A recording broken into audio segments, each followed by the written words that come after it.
does it have to be all or nothing all the time? Like, what am I doing? I'm doing it for the show. Field of 68 till I die.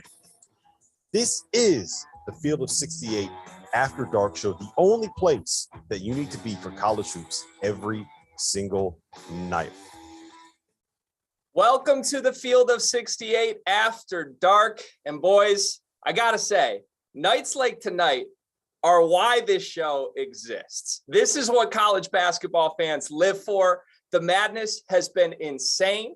We're going to get to every single game of the night. We're going to get to previews of the Elite Eight later this weekend. My name is Greg Waddell. I am joined by my shooter, Terrence Oglesby, and making his debut on the Field of 68, my coach for the night, Georgia Tech's head coach, Josh Pastner. T.O., you got the mask on. Look at this. Look at this. I had to pay tribute. I had to pay tribute to the best face mask. I couldn't actually find a real one, but Coach Pastner, one of the best in the business. I'm excited to talk hoops, man, because I got a lot of respect for what Coach Pastner does with their offense and all that stuff.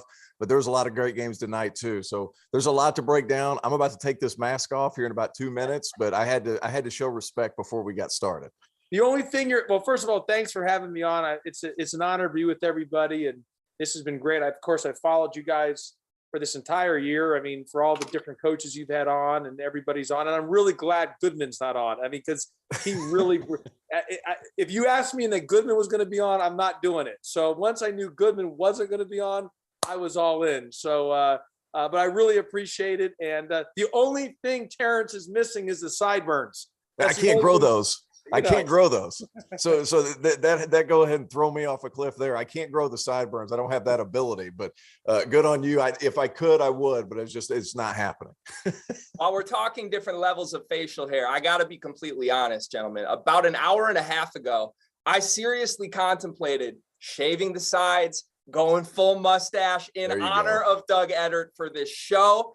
I think if they make the Final Four, when we go down to NOLA, I may be needing to make a little movement happen within the Field of 68. But guys, St. Peter's, the run continues. Shaheen Holloway is a magician.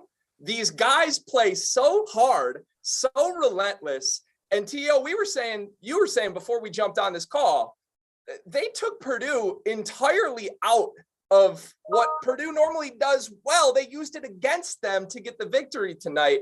T.O., what did you see from that game? I saw the first thing I was concerned about whenever I was watching Purdue go up against the St. Peter's team was how in the world St. Peter's going to be able to guard Zach Edey, and how in the world are they going to be able to guard Travion Williams? Well, they flipped it on its head. A lot of their actions that they used offensively, they took advantage of their speed with Purdue's inability to guard out on the perimeter with the 4 and the 5 position at times. And St. Peter's just finds a way to get shots. And another huge thing, guys, they don't turn the ball over. And whenever you have 3 and 4 guards at a time that you can really depend on, that matters. And St. Peter's, you got to give them credit. It's not a mistake, guys. It's not a mistake. That's a top 30 defense, according to KenPom. It's not a mistake. When you have guys hitting shots and winning every 50-50 ball, that really matters. Coach, I mean, you've had some good guards in your time. I mean, how nice is it to be able to rely on guys like that at the end of games?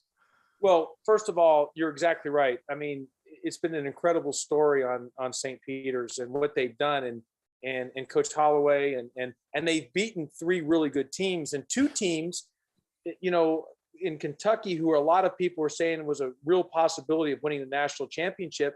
And let's not forget, earlier in the year, everyone, including myself, was saying Purdue was the best team in all of college basketball earlier in the year. So, and Murray State obviously had a great year, but the 2 of the 3 they beat were just, you know, I mean, potential national champion, title winners. And so you got to give them credit. They've got toughness and you know what? And as much as Terrence, as they are good defensively, I think they run really good stuff offensively. They do. Mm-hmm. And they pull you away from the basket. They're hitting big shots because as much as they guard, they still put the ball in the basket and they find a way to score. And so, you know, it's really amazing in an NCAA tournament situation where it's, you know, your season can abruptly end on just a tough night.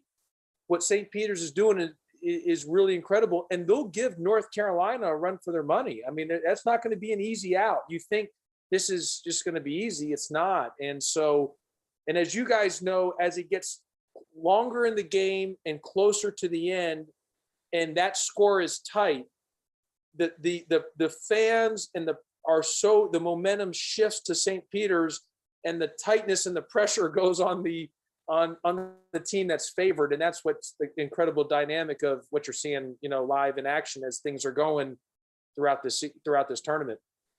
Yeah, let's dive into that pressure a little bit more, because I thought from watching on my couch at home tonight that you could sense a little, just in the body language alone, from guys like Jaden Ivey and some other guys on the Purdue team, where they tightened up. Like some of their shooters, they got a ton of shooters. Stefanovic, all the shooters that come off the bench for that team, like you could tell they almost just weren't as comfortable. They weren't shooting with the sniper mentality that I'm so used to seeing from these Purdue teams for the last however long Matt Painter's been at Purdue. T.O., what's it like? Like, can you, as a shooter, especially for you, do you feel like the life gets sucked out of an arena in a game you're supposed to win when all of a sudden you're on the ropes? I think whenever Jaden Ivey's frustrated, I think a lot of it has to do with he feels like, hey, I'm this much better than these guys, and I just can't seem to get it going. And Purdue had a hard time getting open looks, like comfortable open looks, because it seemed like every time Travion Williams got the ball, four bodies were close. Because they, not only is that speed effective on offense, but their ability to recover defensively out to shooters. I mean, that quickness helps, guys. And I've said this a lot of times before, Coach. I coached at the Division II level. The difference between high major and low major, and even high major and Division II, I mean, you're looking at about 4 inches in height and about 35, 40 pounds. There's still a lot of guys that can play. And whenever you get a lot of guys that can play that are really fast and have that kind of bravado that Shaheen basically puts into his players, right? Because they all try to do what he does. Like they couldn't get open looks. Frustration sets in. St. Peter's plays physical. They are small, but they play physical. A guy that I thought played really well, Clarence Rupert, started out shooting the ball well, but he battled his butt off all night long. It's a bunch of tough, hard-nosed kids there at St. Peter's. Well, and the other thing, and you're right about the size, the height thing, when you from different levels. But as you know, Terrence, I mean, when you're especially in college basketball, because take the NBA out of it for a second. If you just look at college basketball, you can win with undersized front court guys if they have a motor, a competitive edge, they're that fight, that scrap mentality, and because of the help side rules defensively, there's no defensive 3 seconds, so you can load to the ball. I tell people all the time, even though the shooting has become so good in college, you're still not, in the NBA, there's never not a guy on the floor that's not a shooter. And if he is, he's an NBA all-star. And there's something else he can do. In college, you might have two guys on the floor at times that are not great shooters. And so you can really load to the ball and help. And so if you are undersized, you can still be really good defensively. And here's the other thing. Two last things on that Purdue, with the Purdue game. One is, and Purdue has two good post players, but not a lot of teams have those type of post players where you can say, go get me the ball and go score it. I actually thought last night with Gonzaga, Drew Timme, they didn't double him, Arkansas. They let him score one-on-one, and they took the 3-point shot out, and Gonzaga was never, even though Timme had a big game stat-wise, they never able to get in rhythm. But I think the big thing in the Purdue-St. Peter's game that cost Purdue the game was the start of the second half. They went, 5, 6, 7 minutes without scoring, and that they were up 4 going into the second half. If Purdue comes out and punches them and makes it like a 6-0 run or something, they might have just cost St. Peter's, may say, hey, it's been a good run. But they allowed St. Peter's to hang around. They didn't score for about 6 minutes, 5, 6 minutes. So they missed like their first 8 or 9 shots in the second half. And that allowed St. Peter's to get their confidence going and hang around, get the lead. And then it became a back and forth game. And it's usually the opposite too. Like coming from a Big Ten fan who all year has been skeptical of what Purdue could do in the tournament because of their defense. Like I figured they let a team hang around because they just keep giving up bucket after bucket.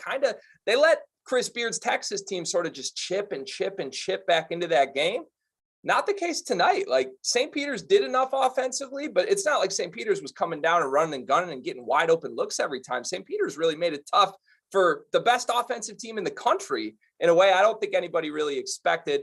I have to ask this, and I'm sick to my stomach that I'm even asking it, but the Big Ten fans are going to want me to. What does this mean for Matt Painter? Okay, this is his most talented team that he's ever had. They caught some breaks in this tournament, catching a 15 seed in the Sweet 16, a guy who has not made a Final Four at Purdue. Obviously, tournament runs are a very, very subjective thing to evaluate how good a coach really is. But Josh, what do you make of this? Is it fair to evaluate him negatively because of results like this? Well, look, I mean, I think Coach Painter is one of the best in the business.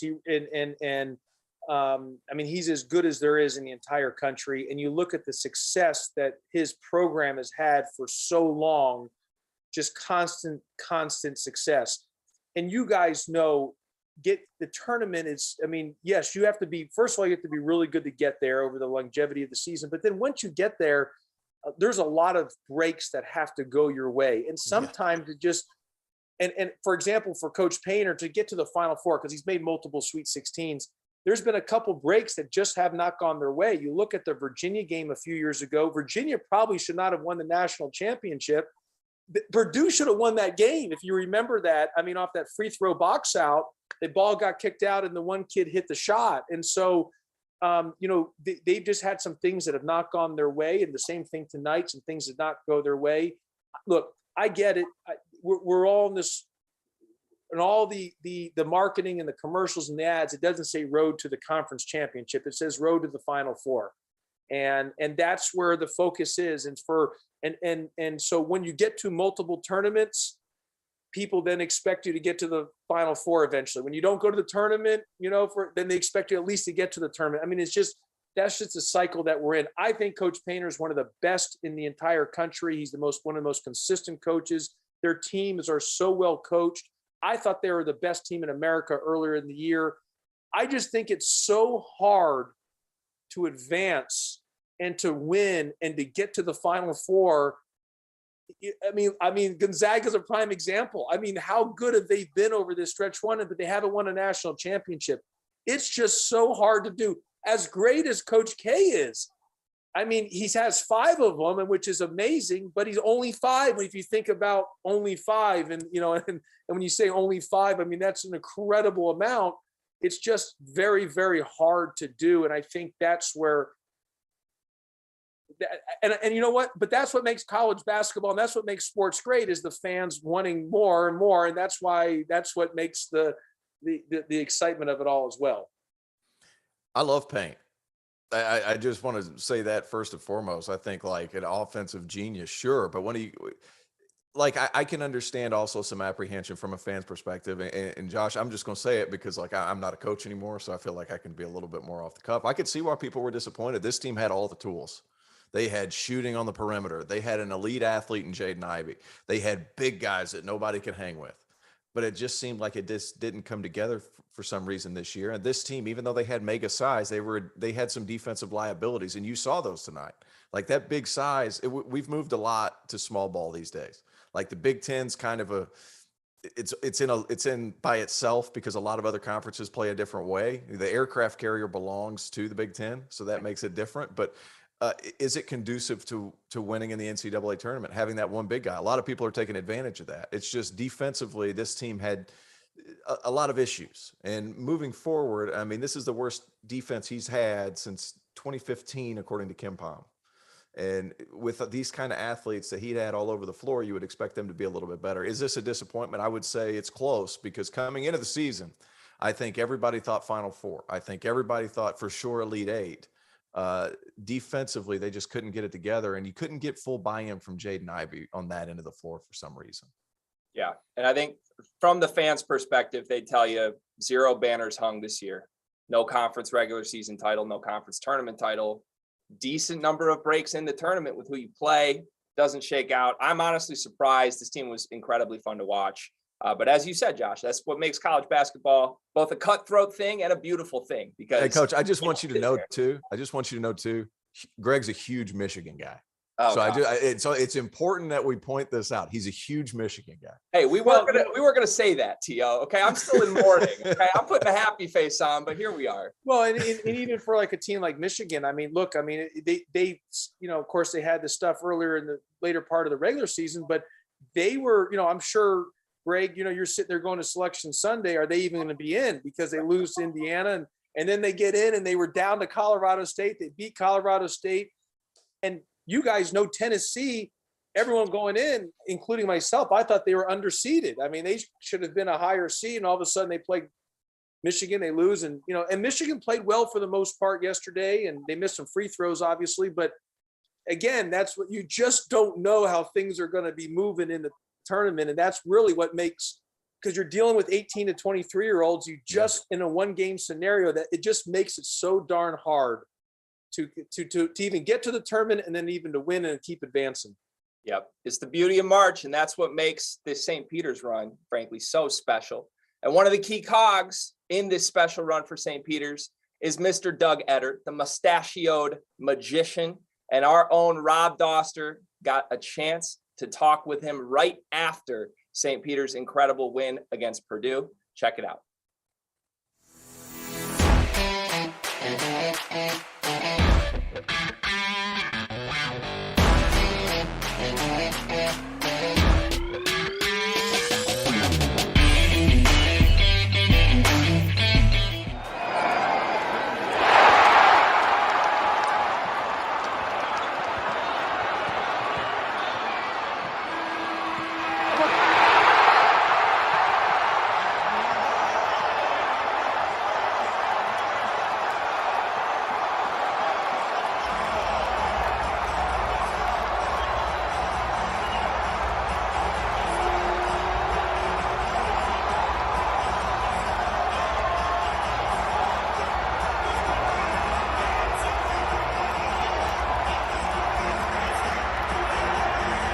Rob Doster here with the Field of 68 After Dark, and Doug Edert, fresh off of becoming the first 15 seed to make it to the Elite Eight. Man, how you feeling right now? I feel amazing. This just has been a journey. It's just so amazing, unreal. I mean, the feelings are great for all of us as a program, the student life for the whole school. Really, it's just truly amazing. So I want to ask you about the most important moment of that game. You jumped up on the scorer's table after you guys won. Take me through that moment. Take me through what you saw. Break it down for me. Give me the X's and O's of jumping on the scorer's table. I got caught up. I got caught up in the emotion of just pure excitement. I started to lose, not thinking about what I'm doing, and I saw people start clearing the computers and stuff, the important stuff, and they're giving me like they're looking at me. They gave me the look, so I'm like, oh, I got it, and I got up, and then. Hopefully, I really hope I didn't break anything, but we're all good. That's all good, man. I'm curious. Do you guys play with a level of confidence that you don't typically see out of a 15 seed? Where does that come from? That comes from practicing every day. We practice hard. We practice really hard to make the games really easy, and we know we can hang with anybody as long as we defend and play as hard as we can. We're able to accomplish anything. You've gotten quite a bit of attention, right? You got the Buffalo Wild Wing deal. I don't care about specifics. What is that level of attention been like? You guys were kind of anonymous, and all of a sudden you're thrust into the spotlight. Yeah, I mean, it's awesome to get the attention, but again, we don't feel any pressure when we're playing. Like, the game kind of takes care of itself. When we're on the court, we feel no kind of pressure, no matter who's watching, however many people are watching. We're fine with that. We're just going to go out there and play our game regardless of what's happening. And you're not done yet, right? Not done yet at all. Listen, congratulations, man. Thank you for the time. Thank you. I appreciate it. See you on Sunday. Yes, sir.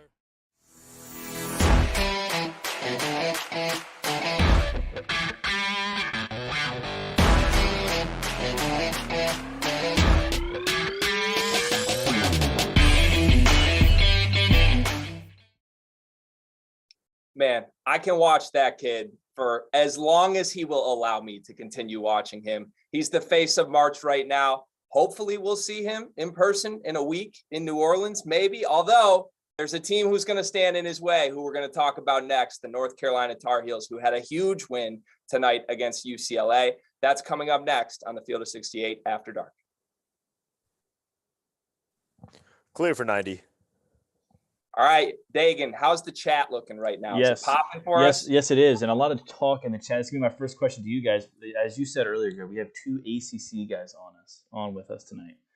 So I just want to get everybody's thoughts on the ACC, who everybody thought was coming into the, at one point on this, I will say on this network, there was a talk of 1-bid ACC.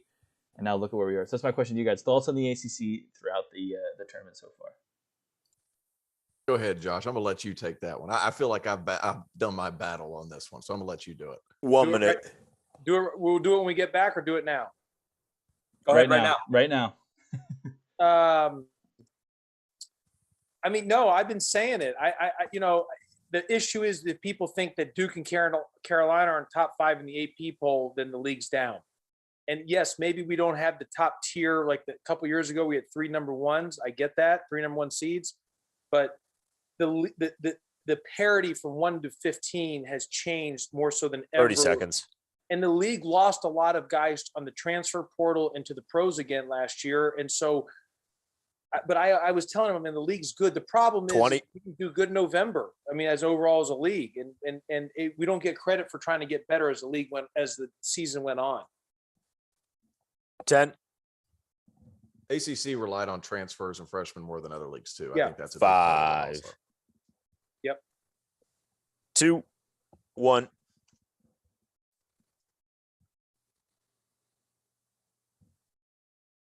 Welcome back to the Field of 68 after dark. Greg Waddell, Terrence Oglesby, Georgia Tech head coach Josh Pastner. As you can see, 2 ACC guys with me, which is 1 less than the number of teams the ACC is going to have in the Elite 8.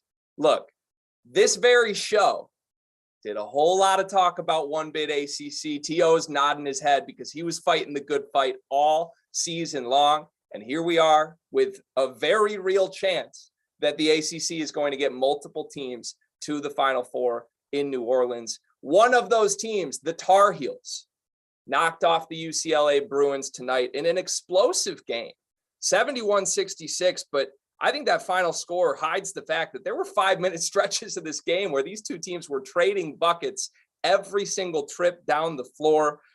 Josh, I got to go to you first on this one because in prep for this show, I was digging up some research to see if you'd been asked about any of these ACC teams midseason.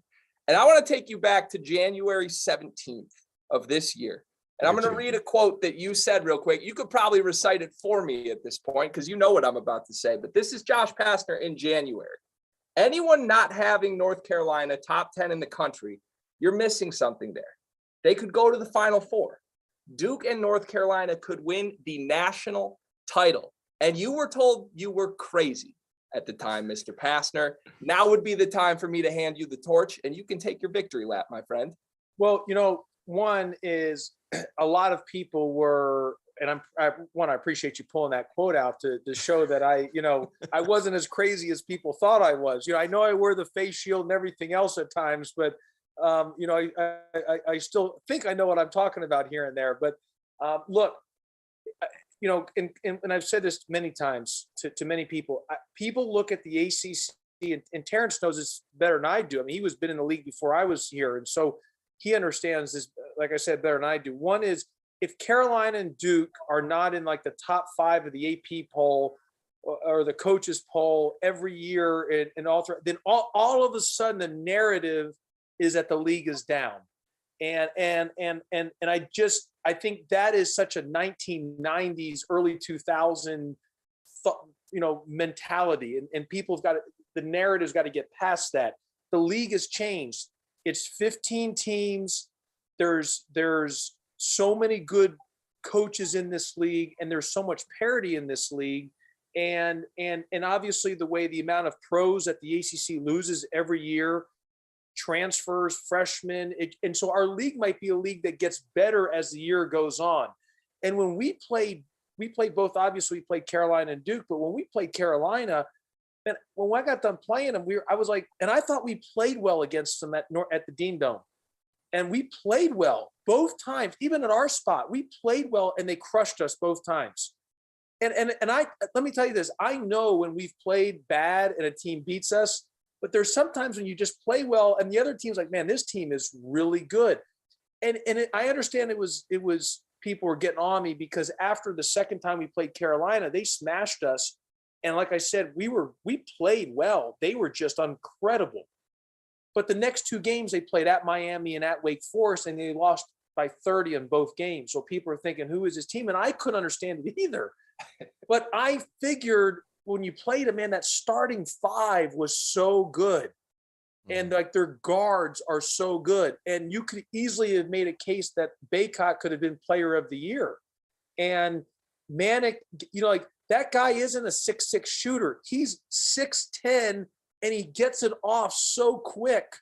Like he gets it. He's such a threat out there. And then people talk about Leaky Black, that he's not an offensive threat, but he's such a great defender. And of course they got great guards. So I just thought their starting five's as good as any starting five in the country. And then, Duke, people were really railing on Duke. And I understand that because they were a little up and down. And then, of course, they didn't play well late. They lost to North Carolina at Coach K's final game, and they didn't win. They lost to Virginia Tech. And there's a real possibility that if Virginia Tech lost and Texas A&M won, there would have been a possibility that Notre Dame would not have gotten the tournament, and that only 3 ACC teams would have gotten in. That's a real thing that could have happened before this season before the Selection Sunday. And that's because of the narrative of like the ACC was down, and it's not down. And we're going to have 3 teams in the Elite Eight when all 3 capable of going to the Final Four. I mean, it's really amazing. And that's my point of the ACC year in and year out is the best basketball league in the country. There's 15 really good teams in this league. And what you do in the tournament really represents how good your league is, and the ACC showcasing it. Well, I just want to point out too that Jeff Goodman just tweeted out that the ACC has 3 of the 8 teams left in the best conference in America, and whoever said otherwise is a moron. And I'm just saying, old Jeffrey's taking it on the chin. Old Jeffrey's taking it on the chin. Here's the thing too, and Larinaga made this point, Josh, and I thought it was a great one. It's kind of alluding to what you say. It's, the ACC relied a lot on transfers. It's a league that relies a lot on freshmen. And, if you look at the Big Ten, there's not a ton of, outside of Michigan, there's not a ton of top 20 kids going to the Big Ten, but they're sticking around and you're coaching them. So you're going to be really good through that November, December period that you alluded to. And there's a lot of people that say, well, as long as you're good for conference play. Well, that's not necessarily the case, especially when it comes to Power 6 conferences. And I throw the Big East into the Power 6 because they deserve it, because it was a great conference this year. But neither here nor there. I've turned into a Big East guy, but we're talking ACC, so I'm going to stay with that. But it's the ACC, because you need that time to get your guys in the right spot. Your reputation, like you said, is damaged in November and December. And that's when your conference earns what it's going to get later in the year. So those Power 6 conferences, that's when you have to play well from the beginning in order to up your tournament seeds towards the end of the season. And it's not necessarily fair because of what you're saying and having to rely on a lot of new guys. Well, and to that point, I have made this point. So because of what you're saying, because I keep saying, how do we, there's no way the ACC this year, we have 5 teams in the tournament. And Wake Forest is 13-7. And if you're 13-7 in the ACC, you should automatically be a lock. And they didn't even get in. And no disrespect to San Francisco, because Todd Golden, the job that he did there at San Francisco was incredible. But San Francisco had 7 losses in the WCC.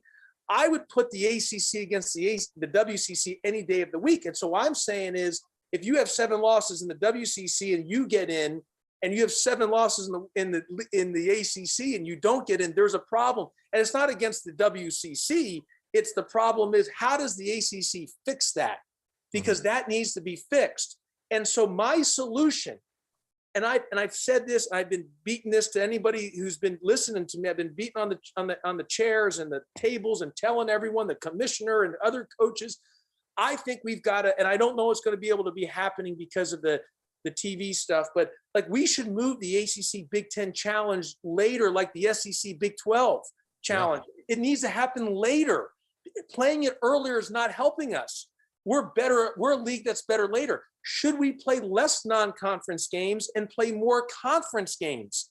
Like, I know everyone says, well, you're playing 20 already. I keep saying, well, why don't we play more and take less chances of non-conference teams to be played? Because if you take losses, and in this day and age, everybody's good. There is no much, the separation between team 180 to compared to team 20, 80 to, or 28, 180 to 28. There's not that much separation.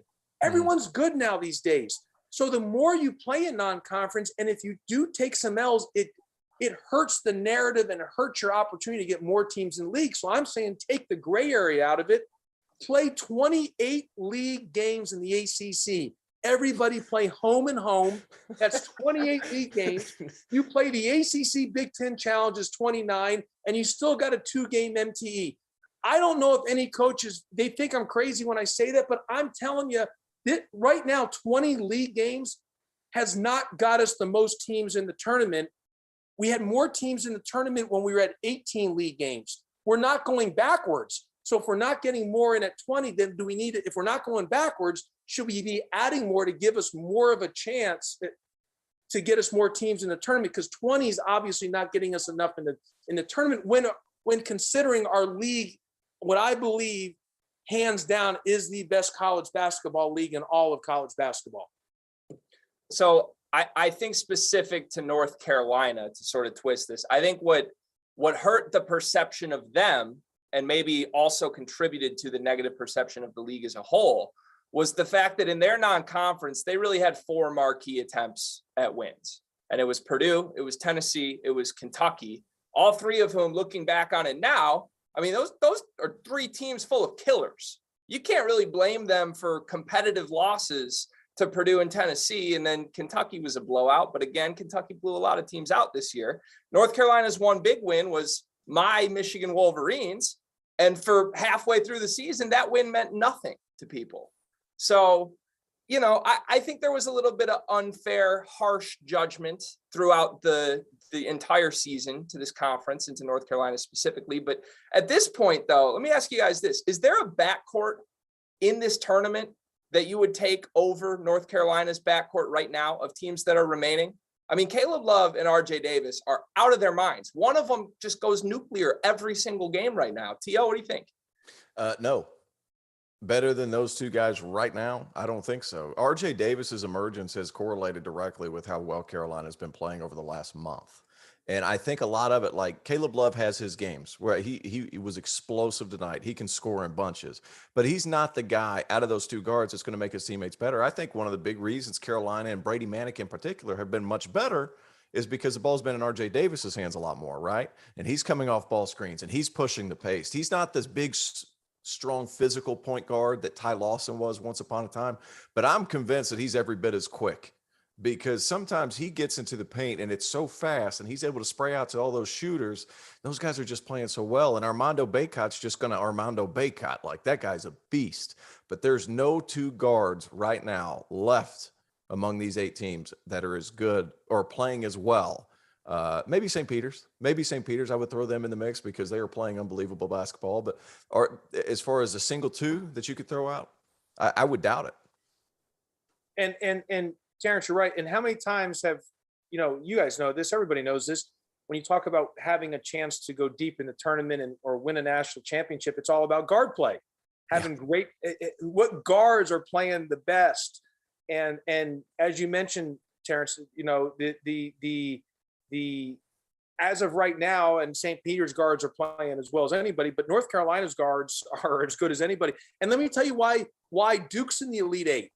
Is because of Jeremy Roach's play over the last 2 games. I mean, what he did at the last 5-6 minutes against Michigan State, and then how he played against Texas Tech. That it's because of the guard play. They've advanced because of the guard play. I mean, so much of it's the guard play. And why is Miami in the Elite 8? Look at their guard play. I mean, it's their guard play, and so. That's one thing about the ACC that, and you guys know this, is for historically, and again, it shows this year is where the teams have advanced. The guards and the wings in the ACC have always been literally pros. You know, maybe they don't all get drafted, but they're darn near pros, or that's a first look that you look at is that league for guards and wings as in terms of NBA caliber talent. And they're as good as anyone right now, the guards out of the way those three teams are playing from the ACC, and especially North Carolina in that backcourt.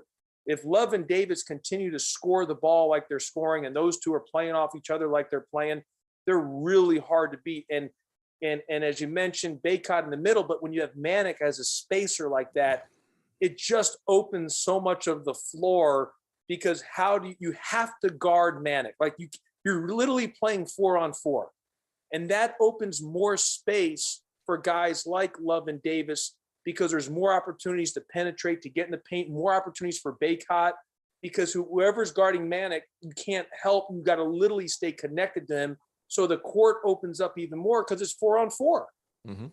Yeah. Mm-hmm. And it sets us up in a spot now where I can't believe I'm saying this, but Duke and North Carolina are going to be the favorites with one game left before they could potentially meet in the Final Four of Coach K's final season. I, for one, no offense to St. Peter's, no offense to Arkansas, I'm rooting for that. I think that would be the craziest scenario possible as a fan who's going to be on site in New Orleans. We will see how it plays out. And while we talk about guard play, there's another team who has had an emerging star guard take over in this NCAA tournament who got a win tonight. We'll talk about the Kansas Jayhawks next on Sirius XM Channel 84. Clear for 90. Hey, Josh, what were your thoughts whenever they decided to take shooters in at the 4? Because my first thought whenever Carolina decided to do that, I was like, boy, I don't know, because you're taking what Carolina has done well for 100 years, damn near, in offensive rebounding, and you're trying to cover up a weakness by getting rid of your strength. I got a little nervous, but I guess it doesn't matter if Brady Manick shoots 40%. Well, and they're still rebounding through Bacot because he's such a monster on the glass. But it's the trade-off, T.O. It's you're getting an offensive rebound for a 2-point shot, whereas a 3-point shot, it's more the trade-off. It's just the way the game has evolved. I'd really like this. I've thought about this. Can you win in this day and age with 2 post players anymore? 2 traditional post guys and shove it down someone's throat and not live and die by the 3. And can you play like that? And then those 2 guys happen to guard, on the perimeter. 30 seconds. I don't know. Can you win like that anymore? I don't know. That's hard, especially in our league. Yeah. Like, I just don't see that. Like, it's so tough because of the guys you're having to guard. Maybe in the Big 20. 10, yeah. In a subpar Big 10, you could get it done. Oh, pish posh. Look, I'm here to I deserve it. Okay. I talked a lot 10 of seconds this year. I was blinded by all the post players. I was blinded by the quote unquote Americans. No longer, T.O. 2, 1. It's the Field of 68 After Dark. We are live on Sirius XM Channel 84. We are also streaming on the Field of 68 Twitter and our YouTube channel. If you are watching this, please jump over to the YouTube channel, like and subscribe. Every single bit of support helps. And you can ask us some questions in the YouTube channel chat. We'll be sticking around for the afters portion of the show, and every commercial break, we will also answer a few questions as well. My name is Greg Waddell. With me, Terrence Oglesby and Georgia Tech head coach Josh Pastner. Gentlemen, Kansas got a big win tonight. Providence, the quote-unquote luckiest team in America. Well, the luck finally ran out, if you can even call it luck. A cold shooting first half for the Friars. Look, they did the Providence thing. I tweeted out shortly after half, Providence is about to Providence. They went on their run. They always make the run. They tied the game. But Kansas did what elite teams do. They responded. When the game was tied after controlling it in the early portion of the game, they immediately went on a 7-0 run. They took command right back, and they kind of coasted from there. It never really got dicey again. Let me ask you this, and T.O. will go to you first on this one. Is Kansas the clear national championship favorite at this point in the tournament?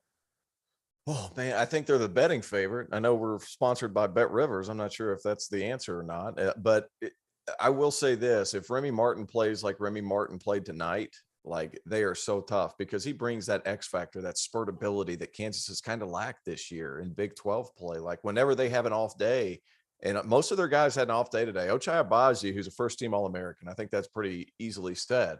Like, struggled tonight, only 2 of 8, 0 of 5 from 3. Like, that's not a typical first-team All-American game. You needed somebody to rebound and give you that spurt of offense. Man, was Remy able to do that? And he struggled with injury. He's been in the first class of Bill Self's doghouse for a good amount of time, especially towards the beginning of the year, trying to reverse engineer him and get him to play differently.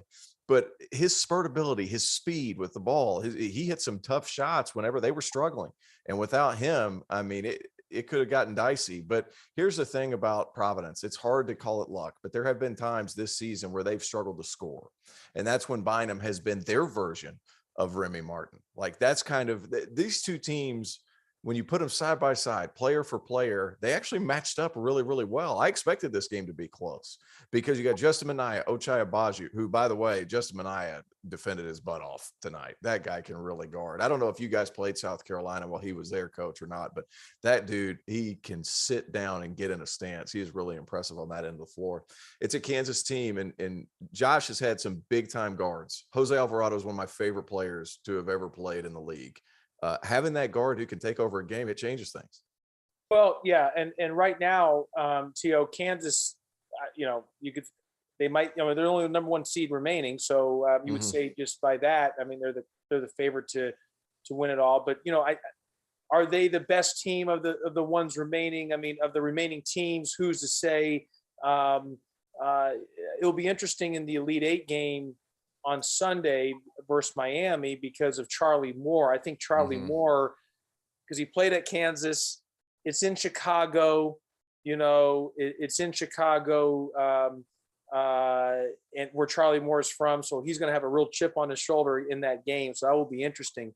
But, look, how the game has changed, because as you said, like Remy Martin, the game he had, well, he's a transfer from Arizona State. And without the transfer portal, Kansas might not have, would not have had him, if that made sense. So the portal can help you and it can hurt you, because you can lose your best players. Because with Arizona State would be better with Remy Martin, but because of the portal, it allows you to leave. And obviously that doesn't help Arizona State, but it helps Kansas. And now Kansas is playing in the Elite Eight. And that's just how the game has changed with this portal. And so you look at some different teams still remaining here. Brady Manick's a portal kid. Charlie Moore from Miami's a portal kid. Cam Auguste. Well, but at that time, I think he had to actually sit out. He was a transfer. He had to sit out. He came in before the portal was actually alive. So, you look around and how the portal has changed. You look at Iowa State, they get to the Sweet 16. Look at Providence, and so I say all that to say on Kansas, I think they're really good. They're obviously very well coached, and they have a realistic shot, to win the national championship. However, I think Miami's is a tough game. They're a tough out. They've got those guards. They're an older team. They're a veteran team. They're experienced. And I know we could probably do a whole nother show about the portal, but I think it's just showed you that the impact the portal has made in college basketball for the remaining teams, for all teams. And that might be the MVP is the portal for some of these teams, and how much that's changed, literally have changed college basketball. And it's not going backwards. That's how it's going to be moving forward. Let me ask you this, Coach, because since we're on the subject of the portal, and we'll get to Miami and all that in a second, but how much is it if you take a senior transfer, a grad transfer? Like, how much is it? Am I going to reverse engineer what he's already been taught? Or do you take him in and you're like, well, I have to coach exactly what he is right now, and I just got to get out what I can out of him, because there's not a whole lot I can do with him over the course of 1 year, right? Well, I'll give an example like Charlie Moore. I signed Charlie at Memphis, and that's how long he's been in college. When I was head coach at Memphis, I signed him. He was coming to Memphis. And so a guy like himself, a guy like Remy Martin, these guys are older guys. And so yes, you're not going to, the coach is going to be who the coach is. You're going to make some adjustments, maybe offensively or defensively. But the difference is the young man, the player, and this, T.O., coming in as an 18-year-old compared to when you were a senior or even a fifth-year senior or a sixth-year senior for some of these guys, it's a totally different mentality. You understand things differently. You just have a different way about you. You're older. You're just tougher. You get it more. Things don't bother you as much. And so I just think the understanding of an older player, and that's why everyone's trying to get old and stay old. It doesn't mean they're going to be NBA players, but it means you have a better shot of winning college games. And so I don't think the coach has to adjust as much. I just think the player that's older, and this, Tio, if you were an older guy coming into another school and playing at older, you would just have a better feel of it and knowing what you're going into. And it wouldn't be, the first opening, the lifting and the shell drill and everything else wouldn't be new to you, and you would understand it. And I just think you see some of these teams really, getting the benefits of having a lot of older guys, other than Duke, who's young. But I mean, even Arkansas, how many transfers do they have? And it's just one of those things. And I think that's the way the way the game is moving towards. So let's dissect this Memphis team a little bit. You said it, Josh. You had Charlie Moore lined up to come play for you at Memphis decades ago at this point. T.O., I was with you in Philly just last week, and you were breaking down the way Miami blitzes ball screens, the way they kind of try to throw some, I think Randolph Childress, our colleague, called it quote unquote gimmicky type pressures defensively. Did you say did you mean Miami, or did you say you said Memphis? Miami, sorry. Okay. Yep, sorry. Miami. I just wanted to make sure we're on the same page. We're moving to Miami here. Do they stand a chance against Kansas? Let's call it what it is. This is a Kansas team who is pretty elite as far as talent goes. And if you want to flip the Providence luck conversation, there's an argument to be made that Kansas sort of inherited that luck with this path in this tournament. They haven't played. Stop it. Well, hear me out, Greg. Greg, stop it. Hear me out. Look, hey, here's my thing. The reason Miami won today, and it's because a lot of these great defensive teams throughout the country who are ranked high in KenPom and they're ranked high in all these different metrics, they're great team defenders. Here's where Miami throws you a loop, because they're a low assist team, but they don't turn the ball over, and they got three dudes who can create their own buckets. Like, you get Cam McGusty, he can score. And they're not a team that today they passed the ball a lot better, ended up with 21 assists, but it hasn't always been the case. Like, Isaiah Wong's a bucket getter. He gets to his right hand off a pick and roll. Josh knows you can forget it. Like, that dude's going to score. Cam McGusty has emerged. He's been healthy. Over the last two seasons, we haven't really gotten a fully healthy Cam McGusty. He's a guy who can create himself on his own. Charlie Moore has just picked his spots, been really, really good, picked his spots, got it to his scores, and gotten out. Sam Wardenberg is kind of the unsung hero here, because at the 5 position, he can shoot it. So you're literally pulling everybody out away from the bucket. You're giving it to some playmakers who can make plays on their own, and Iowa State had to guard one-on-one. That's hard because they were great team defenders. You have to be great individual defenders, and a lot of college teams have 1, maybe 2 defensive stoppers. You better have 3. And Kansas has that shot, but Miami has a bunch of guys who could just create. Isaiah Wong hits so many difficult shots. Well, and this was your pick, T.O., to be fair. I think you were the only man on the face of the earth that I heard that publicly said Miami was going to make the Elite Eight pre-tournament. So I also had Kentucky winning the national championship. So let's just be clear here. Let's just be clear. Ups and downs. Josh, what do you make of this matchup? What's Miami got to do to beat Kansas? Well, look, I mean, as T.O. said, I mean, Miami, when you play Miami, they've got multiple guys who can go get a bucket.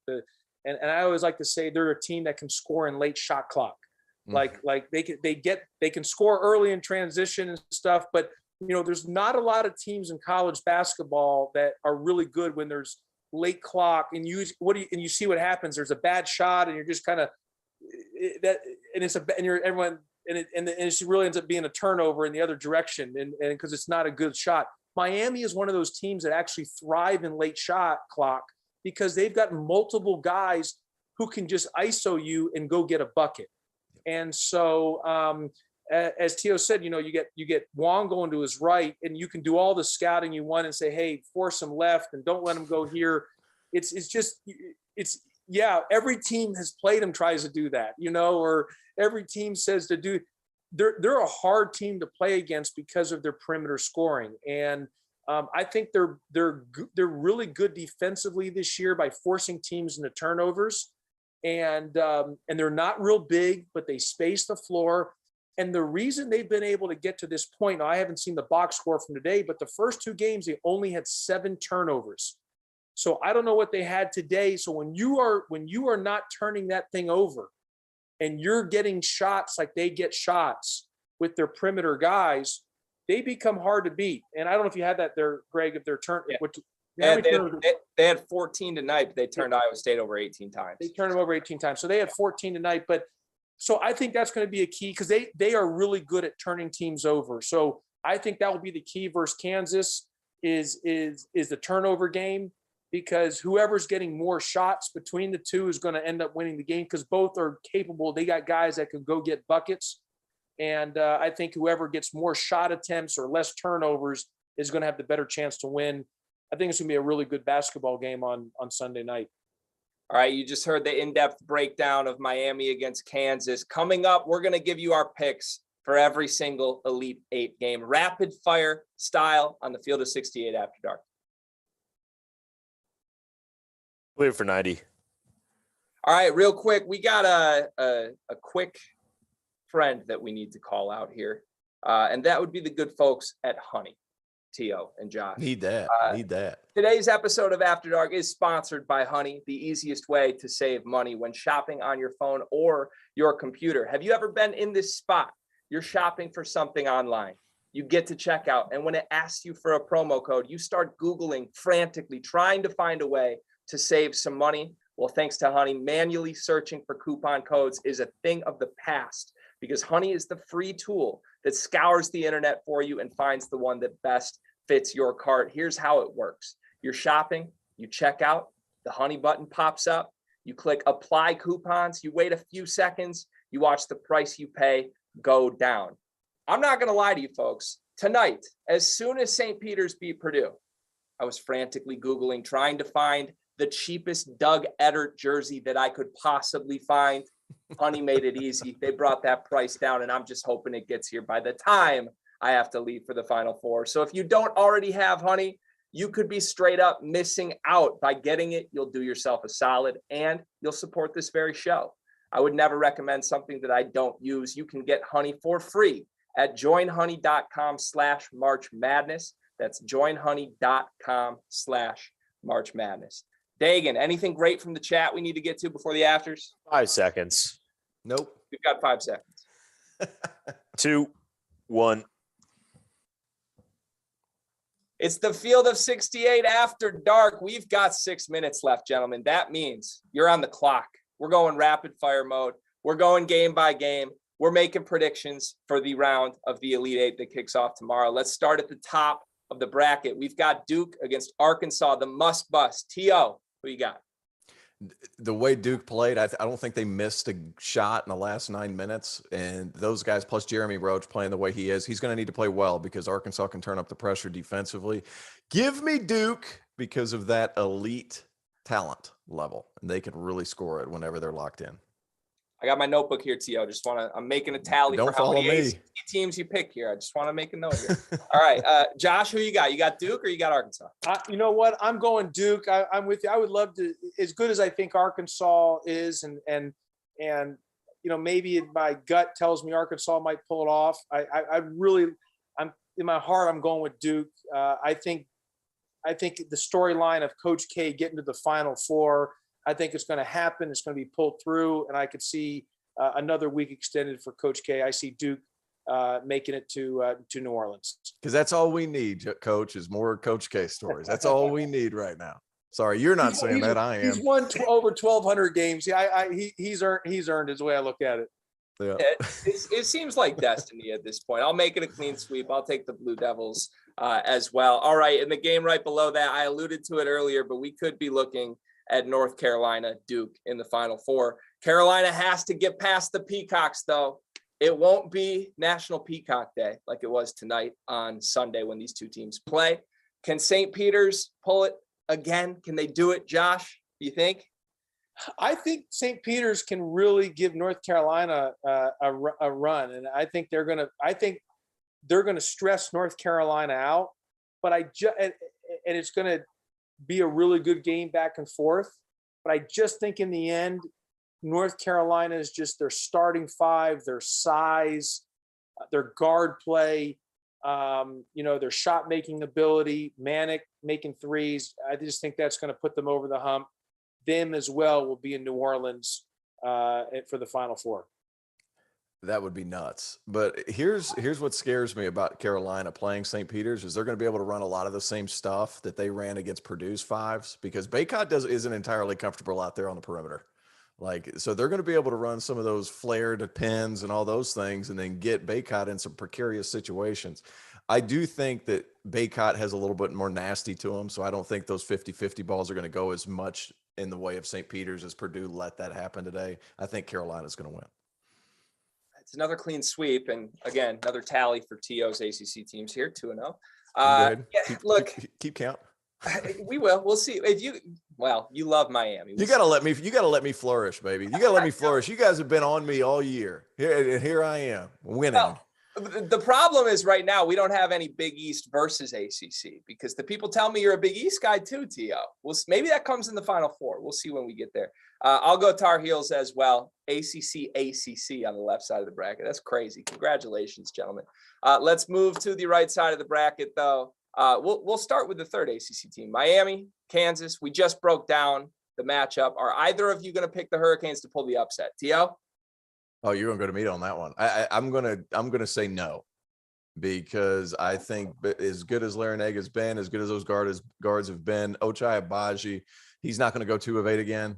Remy Martin's playing full of confidence. He's going to bring you some spurts of energy off the bench. He can score in bunches. I love the way he's playing. This team's starting to get it together. If they shoot it better, they shouldn't have a problem.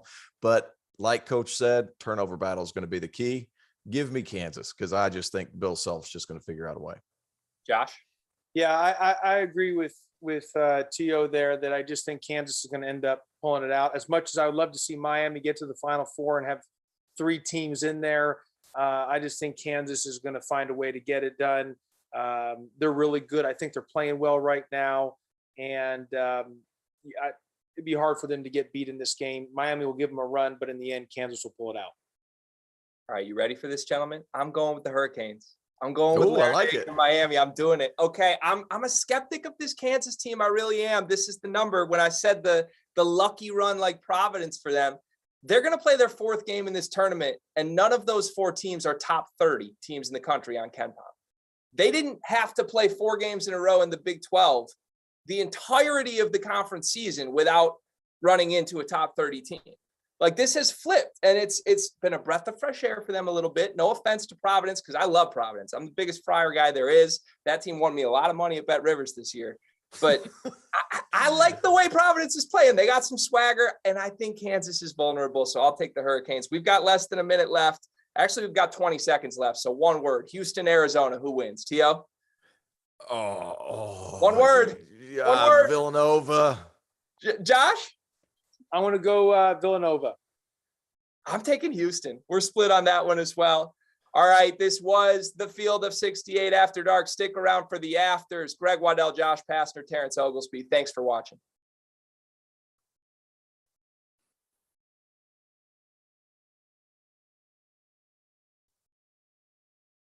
We're clear. Hey, I got to hear that. We got to have an extended conversation on Houston. We do. Like before we get to more questions, Coach, is there a team that makes it harder to do anything than Houston right now? And Kelvin Sampson might be the best coach in all of college basketball. They lost their 2 best players. I mean, it's just the way they rebound, their toughness. I mean, it's yeah. I mean, their trajectory. I mean, as long as he continues to stay there, I mean, they're a force to be reckoned with. It's unbelievable. Going into that Illinois game, I was like, Illinois can throw it all over the place. Like, they're throwing it in the 7th row where they're throwing oops, and it's beautiful. Like, they're million, but like they could not run anything. And Houston makes everything hard. You can't pass it. You can't cut to the basket without getting chucked. He did it against Every Arizona. rebound. Arizona was the same way. They couldn't get they couldn't get in rhythm. I mean, Houston just took him out of everything. No. What he's done is nothing short of amazing. Now, Yeah. it's between him and Ed Cooley for me, like for National Coach of the Year, because of what he's done at Providence, who's never done it, right? But like, man, Houston, what he's done without his two best players, I mean, it's insane. It's insane. Yeah, there's a tenacity to the way they play that just jumps off the screen, which is why I actually think they're going to cause problems for Villanova, and I'll rock with Houston. But Villanova doesn't have emotions. Like, they're all a bunch of robots. Like, I don't know what Jay Wright does up there, another great coach, obviously, but like, I don't know what he does up there, but he must teach this, Josh. I noticed this when I went up to the Big East tournament. If they don't like a foul call, they start clapping. They don't say a negative word to the officials. They don't say a negative word in the team huddle. Like, as soon as they don't agree with something, they start clapping and cheering. And I thought it was like, and it was automatic. Like, they got down, I want to say 15 points to Providence, or I can't remember. It was in the semifinal game, and they just stayed the course. Like, nothing happened. That's so hard to teach because somebody's always got an attitude. If they end up winning the national championship this year, I mean, that'd be their third title in 6 years. I mean, that's insane. That would be, you'd have to. I mean, they're a blue blood. I mean, they're one of the best. I mean, that's not just a good run. That's a highest level of the highest level of programs. That's John. I mean, they already are. I mean, but it's exactly. Yeah. And we've talked about how wide open of a season it is. Very real chance we get 4 blue bloods in the Final Four. Duke, Carolina, Villanova, and Kansas. Could be interesting. Dagan, did we get questions, Dagan? I feel like I would ruin it every time we talk, and then we had to do the honey read. Like, it was my fault that we didn't get any questions in. Yes, I'm so intrigued by what Josh has to say that like I get fired up. So go ahead. Yeah, we do have some questions. Talking about the game we're just talking about. Are Nova and Houston the two best cultures in the sport? Well, I mean, I'll just jump in on what, and that's to T.O.'s point about Villanova. I mean, they're probably the only team in America that like T.O. said, that would even think about clapping during. Everyone else is going to be arguing about a call, upset, showing facial expressions. I think Villanova, you don't have the success that they have, and they're the most least talked about team in all of college. No one even talked about them this year. I mean, you never heard a peep about Villanova. They just keep winning and winning and winning. So I think the answer is yes. I think Houston, I mean, you don't do what you do in Houston without having that culture of toughness and tenacity and rebounding. And as T.O. said about making you feel uncomfortable out there, I mean, without having that culture in place. And so I think that's a fair question. And I think the point is, to me, the answer is yes. Texas Tech may be involved in that conversation too. That's another good one. But I like those two. Houston, Nova, throw Texas Tech in there. Yep. What we got, Dagan? Cool. All right. My man. I got to go I back. need a mustache from Dagan too, by the way. We need that. Oh, I already talked to T.O. about it pregame. If St. Peter's is there, the stash is coming out. It's going to be everybody in the field of 68 that has facial hair. I'm going to make it required because I'm going to be the boss now that they have to have a mustache. I've already got to wear a hot dog suit down there. Yeah, we're just going to get completely crazy. So let's do it. There was a question that was in here earlier. I'm going to see if I can remember it word for word because I'm not scrolling back to the chat to find it because it was a while ago at this point. But this question is for you, Coach Pastner. Somebody wants to know who is a team to look out for in the ACC next year, but you're not allowed to say Georgia Tech, unfortunately. That would be a cop out. No, there you go. No, that's good. I'll tell you who's I think is going to be pretty good. Because it's Terrence's old team, Clemson. I mean, just on the fact alone of one is they got PJ Hall, who's really good, really, really good. And they just had Tyson Hunter come back. Mm-hmm. And, just that alone, PJ might be the best big in the league going into next season. And so I think Clemson's going to be a really good team. They got the majority of their guys back. You're, again, not picking the normal blue blood teams. The other team I would say that, assuming their guys are back, that I think can make a deep run back to like a Final Four would be Virginia. I mean, they could have their entire team back. Kie Clark could decide to come back for use his COVID year. Yeah. So if they're all back, Virginia is a team that could like make a run for another Final Four type of deal. But for a surprising team that's maybe not, is talked about as much, I think it would be Clemson. Yeah. I like that Virginia pick because it seemed like all year, like they seemed like they were a year away. Yeah. Like Reese Beekman has all the talent. Like that dude is blindingly fast and he's a great defender. And he's gotten better. He's really, really good. But at the beginning of the year, it was like, he's a year away. Yeah. Just wait for it. Like, just wait for it. And who's the big kid? Caden Shedrick, a year away. And now like we're here now. As soon as, we got a couple of weeks left, but like they're about to be really, really good. Another one I'd throw in there, Coach, Earl Grant's recruiting his butt off up there at Boston College. And that's a team that, they've struggled for some years now. And they've had a couple of players come through that program, but Earl's got them playing differently. He's got them playing extremely hard. I talked to him earlier this season because I called a game with him at Raycom, and he was like, you got to teach him winning stuff. And that's hard whenever you jump into something brand new. You know that just as well as anybody. Like, it's a hard thing to do. And plus, I think he's got 3 top 100 kids. I know rankings or whatever, but at the same time, Boston College hasn't usually been able to do that. And he's done a really good job. Done a really, really good job. And you're right. They're a good team. And they were the surprise of the league this year, probably more so than Wake Forest. I mean, I think most people, if you ask, obviously Coach Forbes and Wake Forest had an incredible year, but if you ask, most people thought maybe Boston College would go through the year of not even winning a game in the league. That was maybe the perception before the season started. So Coach Grant deserves a lot of credit, and they were tough and they were physical. And their guards were good. they had tough physical guards. They didn't, as you're talking about Houston, they didn't give you an inch on that perimeter there, the way they got after you defensively. Mm-hmm. They really gave you problems defensively. All right, Josh, we got a question from Joey in the chat here. He wants juicy stories from your 1997 Arizona squad. What do you got? Give us something. Well, that it's been 25 years since we won the national championship.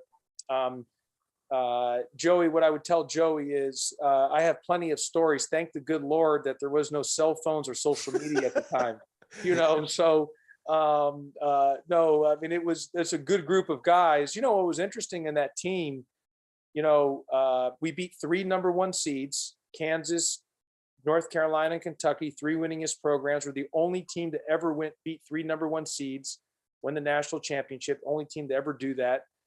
On that team, we had, obviously after the fact, you had Michael Bibby, second pick in the draft, Michael Dickerson, a lottery pick, Jason Terry, lottery pick, Miles Simon, who was the most outstanding player, was a 2nd round pick. So we had really good players.